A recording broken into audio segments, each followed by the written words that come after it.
All right, welcome to our first episode of our new series focusing on sustainability in the residential built environment. And our podcast name is GreenPrints.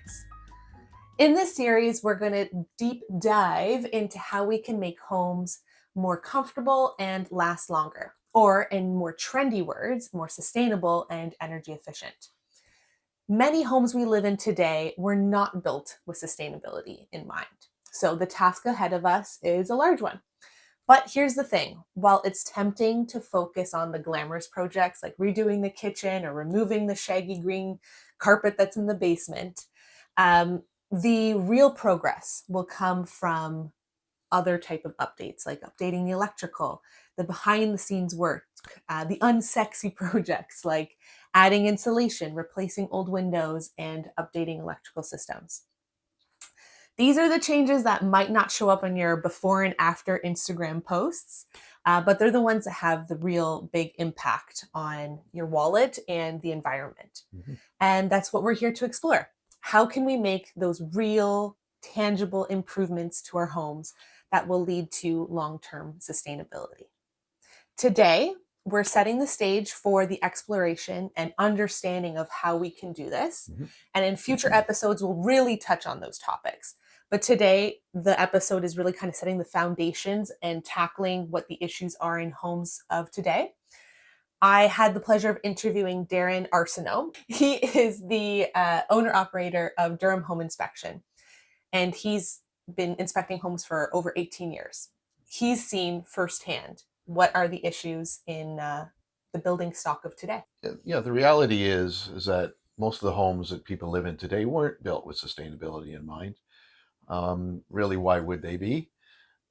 This is something that's relatively new, a relatively new concept. Last 20, maybe 30 years, Mhm. it's come into play.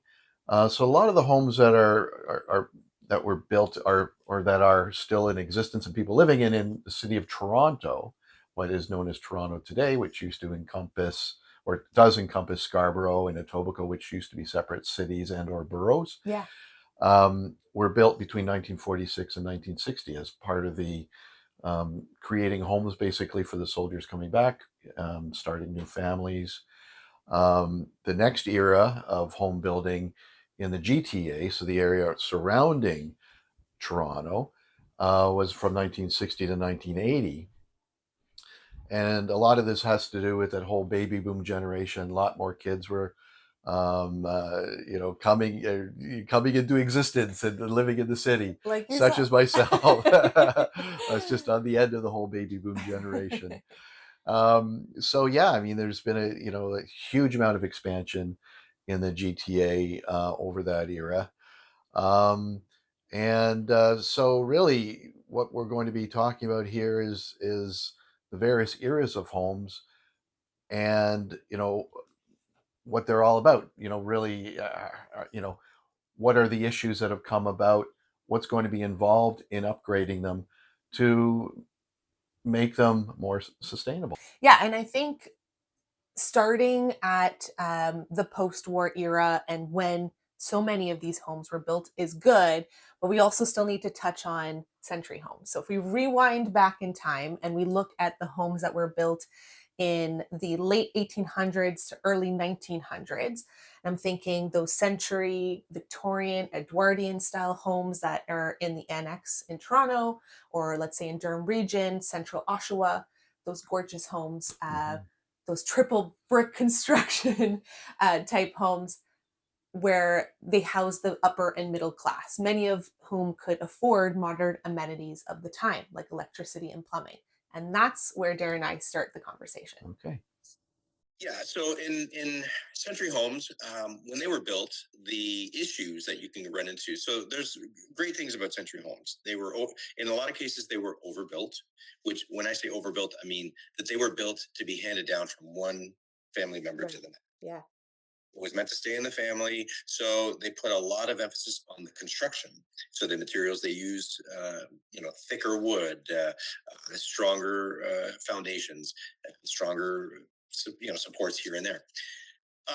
But because of the age of the house, it also comes with its own set of trade-offs. And in the old days, they used to use systems that they wouldn't use today. For example, some of the electrical and the plumbing, those are types of systems that what they used back then, insurance companies really frown upon today. There's a type of wiring called knob and tube wiring, which is really just the design of the wire. But unfortunately, insurance companies do not like it. So when you buy a house that is a century home, you're going to get a list of questions from your insurance company. So you got to be ready for that, and you want to have all that information. But the first question they usually ask is, what kind of wiring is in that house? And if they hear the words knob and tube, there's a strong chance they're going to say, you know what, we can't insure that. We need you to that. That could be expensive. Then they also look at what kind of plumbing you have. And they want to know, for example, is it galvanized steel plumbing? Is it lead plumbing? So those are the old style plumbing systems that insurance companies really frown upon as well. So I think those are the kinds of things that you have to be ready for. One of the other things that also comes with the resume of a century home is the basement and keeping water out of the basement. The houses back in those days were built with the concept of we're going to finish our basement. We're going to put a TV down there. I mean, it just didn't happen. The basement was meant for storage, if anything. They just kind of left it alone. And as a result, they kind of accepted the nuances that come with that, which means dampness, and because they weren't really too concerned about it, they never used the basement. But unfortunately, with the house, the way it was built, the systems outside the house didn't really do a lot to mitigate the risk of dampness. Fast forward to today, we buy the house, we want to use it for storage, we want to use it maybe to finish a part of the basement. Well, you have to be ready for the fact that you may have to do things to the house that were never done to the house before to keep the basement dry. And that comes with its own set of challenges depending on the foundation that you're dealing with. Right. Homeowner, if you're a buyer out there looking at a house, you want to be aware of those types of potentials so that you can at least budget for that and know maybe it changes our scope of what we want to do with this house. Maybe we don't finish the basement for that risk. I say when it comes to century homes, if the basement's not finished yet, it's probably a good reason. Right. Yeah. Is that like an underpinning issue, or is that like It just can be waterproofing? It could be that. It can be underpinning. It could be weeping tile. So, for example, not to get into the weeds about weeping tile, but it's a tube that goes around the outside of the house underground that you don't see.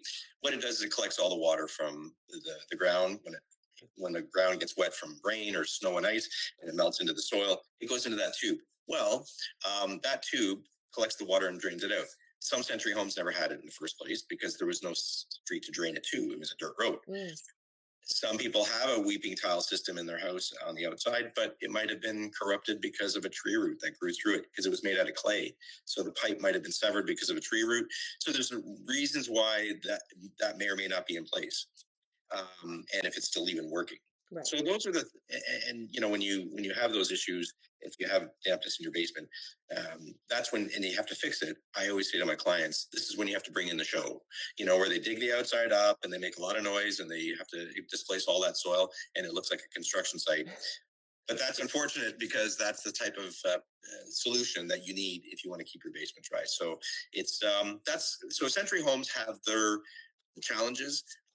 And the other thing that it comes with is asbestos, possibly asbestos in the house.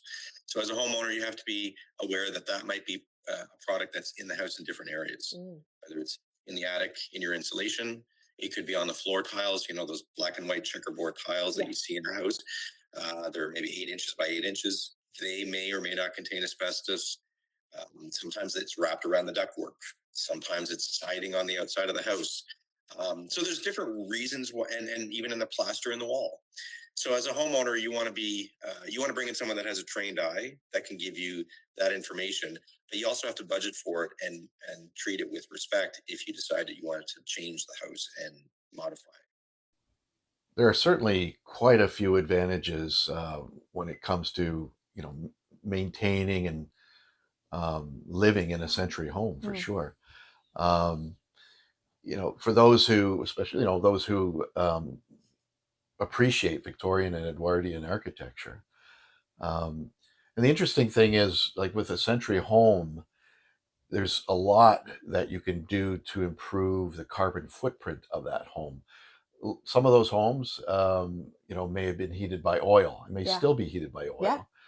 oil. Um, they might have very, leaky walls, leaky windows. So there's so much you can do while maintaining the aesthetic appeal and the historical nature of the home to improve the overall carbon footprint and make the home much more energy efficient. Yeah. Consider, if you were to demolish a home like that, Be a shame. it's not only the landfill concern, it's also the carbon footprint, you could say, of all the new materials that have to go into replacing the home on that lot. Yeah. The Um, embodied the carbon. embodied carbon, and then there's also the carbon produced by the construction itself. Yeah, the vehicles bringing the new materials and all of that. Exactly. So, the ideal is to maintain those homes, but bring them up to current, energy requirements, improve the insulation in the attic, and all that sort of thing. Right. Yeah. So, yeah. Yeah, and I think, those homes, like you said, they have that long lasting construction um, that is just so sought after. And the opportunity to improve the energy efficiency without tearing them down is the ideal. But as we move into the post war period and we see a different shift on how homes were built.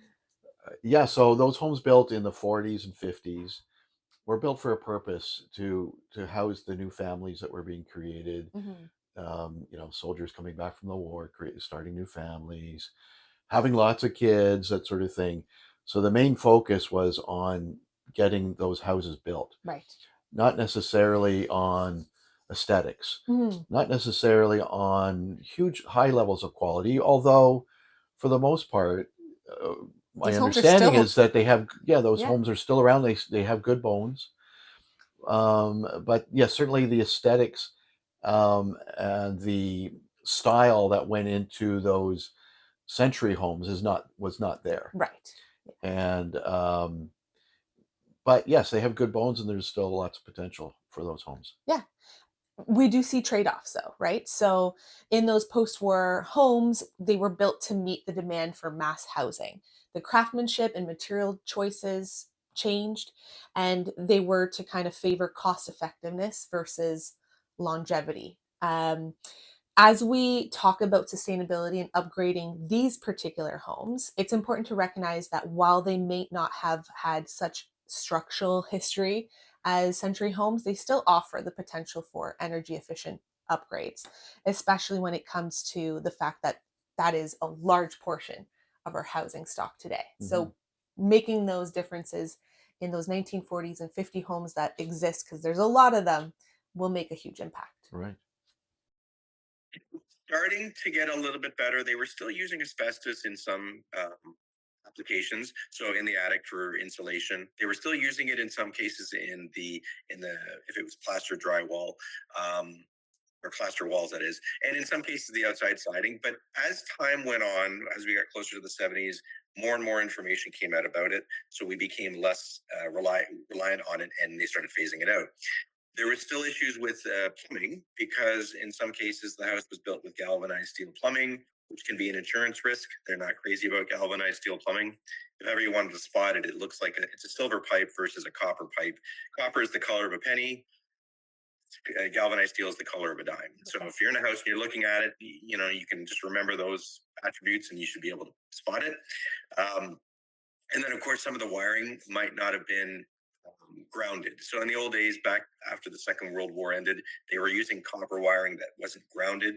And when you go into an old house and you see that two-prong receptacle Yeah. in a living room, or in a kitchen, there's not a third pin there. That means it's not grounded, and there's risks that come with that. So sometimes you have to do some upgrades just to keep it safe, and because you're going to do things differently to the house than the people that built it.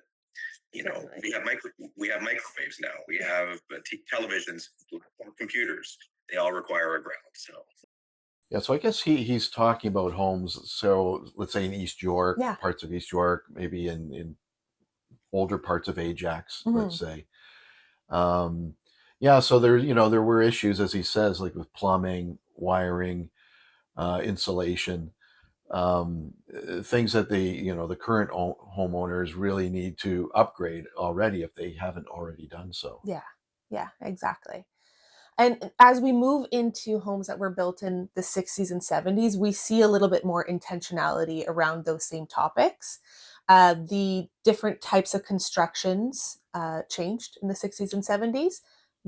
They were all kind of coming into play in that time. Darren and I talked about how these factors shape the homes of that generation and what homeowners should be aware of if they are in a 60s and 70s home. All right. So in that era, I would say that they started phasing out some of the problematic issues that came with century homes and post-war homes. So they reduced their asbestos content. They were changing the wiring to make it a little bit more usable for things like grounds and grounding the wire itself. But they also introduced between 1968 and 1976 the concept of aluminum wiring. So aluminum wiring is a type of wiring that they used to use back in that window, 68 to 76.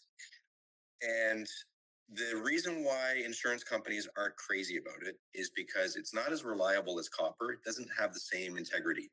And when people were moving into houses that had that type of wiring, insurance companies a lot of times nowadays they're putting up flags and they're saying, we're not really thrilled about that.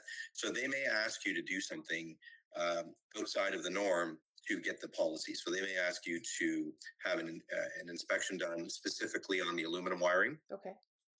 So during the transaction, the realtor would have to work with the selling agent and the seller to kind of go through that hoop to get an insurance policy. So that might require an additional visit. So you want to be ready for that. And in rare cases, they're denying insurance, but it is starting to happen where they're not even wanting to insure it. So you want to check with your insurance company if you have aluminum wiring to make sure that they're happy with it. But it's just the issue with aluminum wiring is that when they were using it back in the day, everything was installed and it usually was installed correctly. But we come along and we do changes to the house. We want to renovate a certain area. The wiring is still in the wall, and instead of a toggle switch on the wall, we're using dimmer switches now, or we're changing receptacles. And the mistake that people make is that they don't have it done by an electrician, and they go to the hardware store, they do it themselves, and guess what? They take a receptacle that they buy at the hardware store that doesn't match the wire that it's connected to, and that creates a problem because the wire could potentially overheat. And you have to treat aluminum wiring with care, and insurance companies know that, and that's why they ask you to jump through that hoop. So I'm guessing if you go ahead and, upgrade your panel from an older panel to a newer one, that's still not mitigating the risk for fire or potential issues there. It's not actually because the panel is just the entry point for the electrical. Most of the problems that happen wiring happened in the house elsewhere. So it happened, in the kitchen when you plug in something high voltage. People don't often realize it, but when you're in the bathroom and you plug in your hair dryer, that hair dryer is like a little microwave. And if that wire is not connected properly, there could be a little issue inside the receptacle where it starts to sizzle. And that's because that little microwave in your hand, or even a space heater, if you have a basement office and you plug in a little space heater because it might be a little chilly in that area, that space heater is drawing a lot of power. Right. So you want to make sure that you have, you want to place an emphasis on safety. If you have aluminum wiring in your house, that means getting it checked by an electrician. That means also making sure that everything is installed correctly. And if you're doing upgrades, have it done by an electrician. It's interesting to see how home construction evolved through the 60s and 70s. But still, there was issues, right? Yeah. The use of asbestos, electrical wiring methods. Um, so some of some of these homes still have those issues today, of course, and again, it's similar to the homes of the previous era. The current owners really need to go in and make those changes if they haven't already. Yeah. Then we move into the 80s and 90s and 2000s, and we start to see some other shifts. Not just in materials, but also the building priorities. Yeah. Darren and I discussed that, maybe not at length, but we did. New home building trends really started emphasizing aesthetics and started to kind of incorporate energy efficiency. Um, Affordability was also a big factor in the generations of the 80s, 90s, and 2000s. Hmm. The way houses were evolving over time. The builders were shifting their priorities as to what they valued, and so the building code changed as well. But it also meant that the builders were they were given latitude as to what they would do with how they would, if they're building a house that's affordable, they have to take everything comes with a trade off. And so what they were doing is they were placing more of an emphasis on cosmetics and open concept and so on. But with that, you're not able to, and if you're only given a certain amount of money to build a house, you have to take out things. So, for example, they weren't really insulating houses as well as they would be today because that wasn't the focus. So, when you go in a house that was built in the 80s or in the 90s and even into early 2000s, you weren't always getting the depth of insulation in your attic, which has a lot of impact on the quality of the heating system in the house and also the length of time that your shingles are going to last because we don't want to cook the shingles in the summer. So adding insulation wasn't a priority. They didn't. There was also a lot of drafty houses that were built in the 80s and 90s and into 2000. And that meant that when you go into an old basement and you see insulation on the wall, you'll see like little dark streaks here and Yeah, there. yeah, I've seen that. Yeah, that's a sign that you're getting a draft, usually from the sill down, and it comes into the insulation, and it kind of pollutes the insulation, so you see dark patches. Sometimes, generally, it can be dust, but it could also be a change in temperature. So that's a trade-off that people have to reconcile. But that would be one example. And then the other thing too is some of the materials that they used back in those days. Um, for example, wood windows were the norm back in those days. Well, we wouldn't install a wood window today because that requires a lot of maintenance, and installers and builders are of the opinion, let's just install a vinyl window.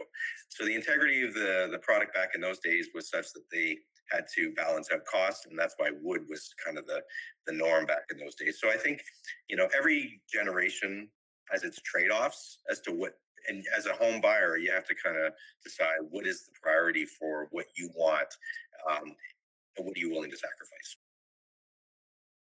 And that's a great point about the trade-offs. Hmm. So I guess every generation of homes comes with its own compromises, one way or the other. Definitely. Did Darren have anything to say about the homes being built currently, in terms of, the with respect to the housing crisis and that sort of thing? What compromises are being made today? Yeah, I think we touched on trade offs a little bit, but he did touch more predominantly on the fact that homes of today are being built with aesthetics in mind and then energy efficiency. So, builders are often incorporating high efficient systems like tankless water heaters, HRVs, enhanced insulation, which all help to reduce energy costs and improve indoor air quality. However, while these homes offer these advantages, there are trade offs. Mhm. Okay, so today, that the homes that are being built today, the builders have really sort of swung their emphasis towards efficiency, which I think is great. And I think that there's two things that they focus on. I think cosmetics are one, and also efficiency. So they value efficiency because right now there's a big push to make sure that we keep our energy costs down. So they're giving you a tankless water system that creates more efficiency in the house.